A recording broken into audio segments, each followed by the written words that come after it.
Hello everyone, this is Jun representing our group work, and we are group 1. The book we choose is Quiet, and here is a list of our group member. Firstly, I want to briefly introduce the author of this book, Susan Cain. She is a female author and she was a Wall Street lawyer, now specializes in negotiation, communication skills, and other consulting, specializing in teaching others how to express themselves effectively. And the book is about how introverts recognize and make use of their strengths, stay true to their own nature, thus forming in irreplaceable competitiveness. And here introverts have 4 innate advantages. Firstly, introverts are more creative because they prefer to work alone, which allows their creativity and ideas to thrive. Introverts also have a constant source of energy when they are alone. They do not feel weak and bored. Secondly, introverts are more imaginative. They are naturally sensitive, and so it's easy for them to emphasize with others and to generate the same emotions. This ability is vividly reflected in literary creation, in which the writers use their super empathy ability to create different characters and virtual worlds. And the famous writers we know are mostly introverts. Thirdly, introverts are better listeners because introverts indulge highly in listening and observing, so they tend naturally to have higher amounts of input than output. For example, in one-on-one communication, being a better listener helps to gain trust and give others a sense of reliability and a sense of security. Lastly, introverts are more likely to stay focused in a field for a long time. Therefore, introverts should trust their guts, but because they have the power of persistence, the ability to solve problems and clear sights to avoid pitfalls that trip others up. The only thing introverts need to consider is like how to fully harness the strengths. And to bring out the strengths of introverted personality, an introvert must learn to become an extrovert at a given time and express himself or herself fully.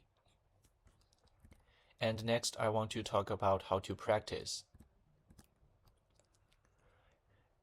Like, we are living in an extroversion favored society, so being an introvert is considered as a disadvantage, and it needs some sort of correction. But extroversion is not that necessarily a great thing always. Studies have shown that team members reacted less favorably to leaders who were high on assertiveness. So if the business can see introverts as an asset and understand their personality, they can be powerhouse in an organization. And in that case, basically, it needs managers to create a work culture that allows introverts to be themselves, have a voice, and to lead small groups and to have opportunities to build deep relationships. By holding by holding like by holding space for introverts, managers can access the unique skill set and characteristics that personality type bring to the table and like reap the rewards of neurologically diverse and productive workforce. And for managers, there are mainly 4 tips. Firstly, promote privacy. The open office can be a nightmare for some introverts because the open office is always crowded with lots of people, lots of talk, and lots of buzz. And that can be overstimulating for introverts and can also be exhausting for them. So managers should think about doing some changes to create some nooks and crannies for people to go and to be alone. Managers can also help them develop cultural practices whereby colleagues signal to others that they don't want to be interrupted. Secondly, rethink the workday. The author mentioned a rule that no meeting before 12:30 p.m., which gives people who prefer head down time the freedom to have that. So for managers, it's wise to give your team enough uninterrupted work time. Besides, give your team members flexibility to manage their work days, which allows them to recharge themselves. Thirdly, it's about encourage introverts to speak up. According to this book, the key of drawing out introverted employees is to make themselves feel comfortable enough to contribute. Then the direct request for feedback might put the introverts on the spot. Managers can tell them in advance, and they can be well prepared. Besides, sharing the meeting agenda a few days before, in advance is also very helpful, so that introverts can think about how they gonna convey their ideas. What's more, having team write their ideas and suggestions on slips of paper that you can put up on a whiteboard for everyone to read is also a good way, which avoids people having to rock it for airtime. The last is about make extroverts to listen.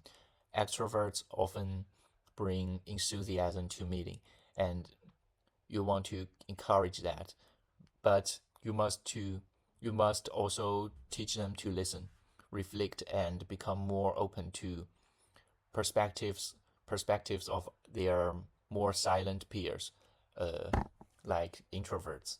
And you can also talk to the dominant personality on your team one on one.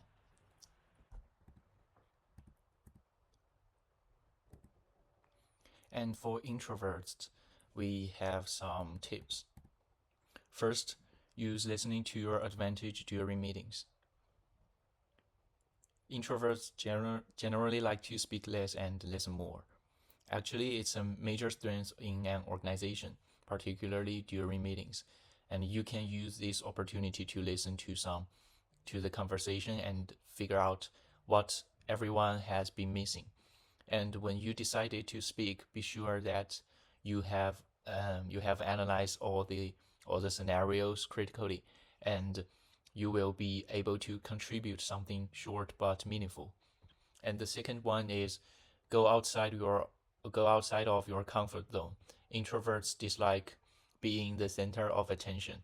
However, if you want to be recognized for all the hard work that you've been putting, you need to go out of your comfort zone.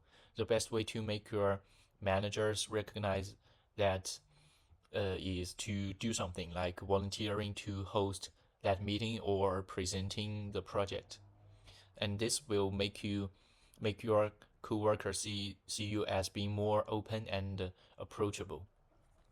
The last one is look for leadership opportunities. It's really important for people to find the type of leadership that suits you rather than doing what's someone else doing. Just be your own person and be confident in what makes you special. Even if others disagree with your style, just do not hide your personality just because you are different from other people's personality. Just embrace who you are. And we also found that there are some limitations. Firstly, this book argues that collective thinking is not necessarily beneficial, that introverts tend to make constructive decisions, and that most good introverts have had a childhood out of tune with their more extroverted peers and have gone through a stage of independent thinking. But the practical viability of these views remain to be considered, as there may be some survivorship bias. Some introverts are prone to discrimination, bullying, and etc. in the early stage. And growing up in this kind of environment does not necessarily help to develop their abilities. And on the contrary, introverts are more likely to suffer from emotion problems such as depression. Moreover, some of the methods proposed in this book that bring out the strengths of introverted personality are limited. One is the limited using scenarios. For example, brainstorming is often used in meetings and when solving problems. As with the meeting, brainstorming doesn't allow introverts to perform at the best, because the way that brainstorming is often conducted, whereby a scenario is presented to a small group of people who reel off their ideas and suggestions, does not allow introverts the thinking and the reflecting, the time they need. So basically, the rethinking way that introverts need to reflect doesn't work in a scenario that needs people to think quickly and give a response on the spot. And secondly is the way itself, like making a contract with yourself to become an extrovert for a limited period of time. The fact is that it's very hard for people to get out of your comfort zone. The most scientific explanation of what a comfort zone is related to anxiety levels. Your comfort zone is any type of behavior that keeps you at a steadily low anxiety level. Activities that you are used to won't make you feel anxious and uneasy. So they are part of your comfort zone. But when you do something out of your zone, you are not going to be comfortable in that situation. And the high anxiety would also made your performance drop. So I think both before now and before and now, these notions that introversion helps build competence are only plausible, but based on some certain conditions. It's not very feasible to just stick to this point of view without considering other factors. Conclusion, and we made some conclusions about in three aspects. The first one is about relations. As a conclusion, many concepts were mentioned having a positive effect on the individual's life. Do not be afraid of making relationships. They make every individual happier. Socialize with everyone by thinking the quality over quantity. And the second is do whatever you love and matters to you and dive deeper into life secrets. And furthermore, discover what you are meant to contribute to the world and do it at any cost. And last, when it comes to living your life, live respectfully the way you like to spend it and not the way you think it should be spent while attending a few social events in exchange for not feeling guilty whenever you need like any help from any other individual. And the second part is about children. Regarding family situations, help your children in coping with new situations and encourage them to follow their own passion. Let them be themselves. Don't expect them to follow the trend. And whether you are a teacher or manager, gregarious and participatory students are the artists, engineers, and thinkers of tomorrow. So don't expect introverts to get jazzed up about open office plans. And the third part is about manager. Employees solving problems on their own could lead to managers seeking creativity. So if you want the wisdom of the crowd, gather it electronically or in writing, and make sure people can see each other's ideas until everyone's had a chance to contribute. And each one must keep in mind that appearance is not reality, and others seems indifferent or self-contained, but their inner landscapes are quite rich and full of drama. And the presence of many different power types in this world should be used well and wisely, and not amass such different kinds of available powers. And that's all of the good work we made. Thank you for your listening.